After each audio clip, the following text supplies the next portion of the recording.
Hold up, did we just get a major clue about Spider-Man 4's original villain lineup? You might have missed it, but a certain actor just dropped a cryptic tease about his return before the next Spidey movie even drops. And guess what?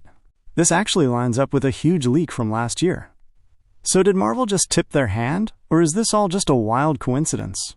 Let's break it down. Alright, so we got this huge scoop, right? Remember that villain from one of the early Spider-Man flicks? Well, he was kind of hinting at a comeback before Spider-Man 4. But here's the thing.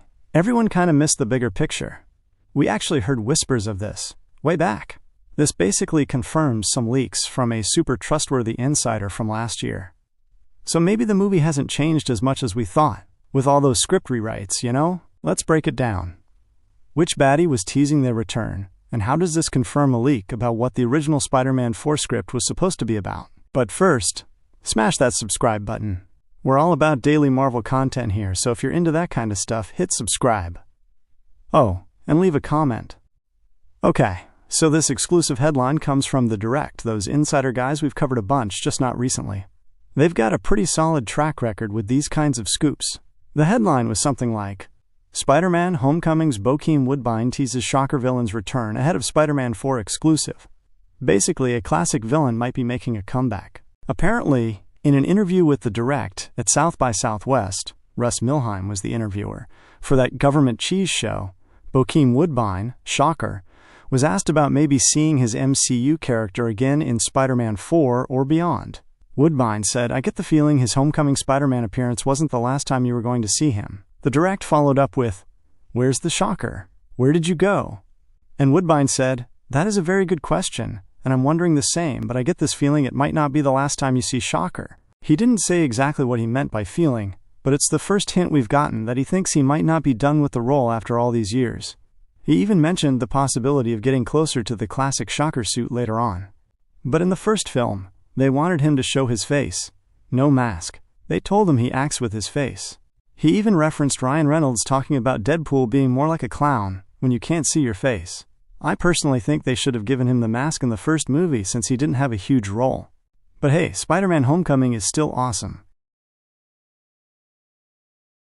Now, he's teasing a return before Spider-Man 4, but he never actually says he's coming back for that movie specifically.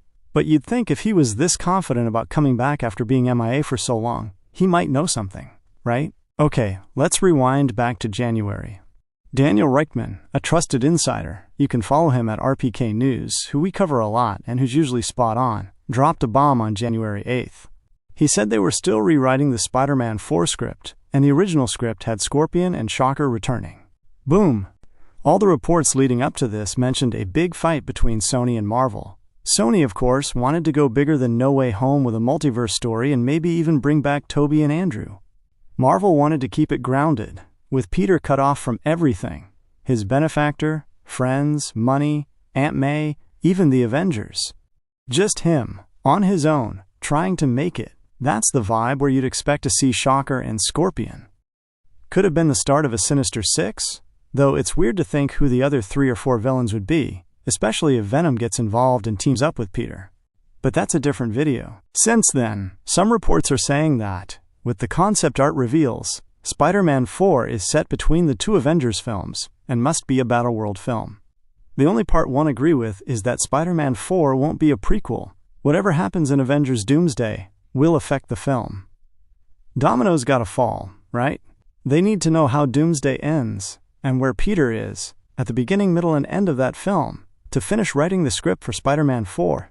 Gotta imagine those writers' rooms are constantly emailing each other, right? So yeah, it seems less likely that Shocker and Scorpion will show up now. But again, it proves what Rickman said about the original script. It's not impossible they'll return, but it looks like they're moving away from that grounded story where you'd expect to see Scorpion or Shocker or a loose Sinister Six. We're way off from that now. There's been a whole bunch of leaks and rumors about Sony's Spider-Verse. Remember how Kraven flopped? There were reports that they were going to scrap the whole thing. Then Sony was like, nah, we're just going to soft reboot it and be more careful about the movies we make. Then there was a rumor that their reboot plan was to introduce Miles Morales as the Spider-Man of the Sony Spider-Verse, while Tom Holland's Peter Parker stays in the MCU. We could argue about this all day, but let's be real. Sony's Spider-Verse isn't working. If they're going to use Miles Morales in their own live-action universe,